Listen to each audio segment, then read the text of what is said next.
Assalamualaikum friends, welcome to Nafisa Cooking of Yours. இன்னைக்கு வந்து பூரி எப்படி செய்யறதுன்னு சூப்பரா டேஸ்டியா நல்லா உப்பி வர மாதிரி எப்படி செய்யறதுன்னு பார்க்கலாம் வாங்க फ्रेंड्स. நான் வந்து அதுக்கு மைதா ஒரு கப், கோதுமை மாவு ஒரு கப் எடுத்துர்க்கேன். இப்போ வந்து salt போட்டுக்கலாம். அதுக்கு அப்புறமா கொஞ்சம் sugar ஆட் பண்ணிக்கலாம்.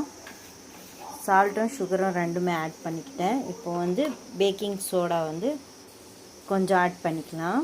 இப்போ வந்து நல்லா உப்பியா வரும், நல்லா வரும். இதுக்கு கஸ்தூரி மேத்தியை கொஞ்சம் ஆட் பண்ணிக்கலாம். இது வந்து நல்லா ஃப்ளேவர் தரும். அந்த சோலை பட்டூரிக்கு வந்து சூப்பராக இருக்கும் இது கஸ்தூரி மேத்தி. அதுக்கப்புறமா கொஞ்சம் பால் ஆட் பண்ணிக்கலாம். ஒரு கப் பால் ஆட் பண்ணிக்கிட்டேன். அளவுக்கு தண்ணியும் ஆட் பண்ணிக்கலாம். இது எல்லாம் நல்லா பிசைஞ்சிட்டு ஃப்ரெண்ட்ஸ் நல்லா மாவு பிசைஞ்சு வச்சுட்டேன். இப்போ வந்து எண்ணெயை கொஞ்சம் தடவி வச்சிடலாம். ரெஸ்ட் தந்திங்கனாக்கா போதும். இதுக்கு இது நான் ஓமம் சேர்க்கல, நான் வந்து இப்போ சேர்த்துடுறேன். இது வந்து டைஜஷனுக்கு சூப்பராக இருக்கும். சாஃப்டாக வந்து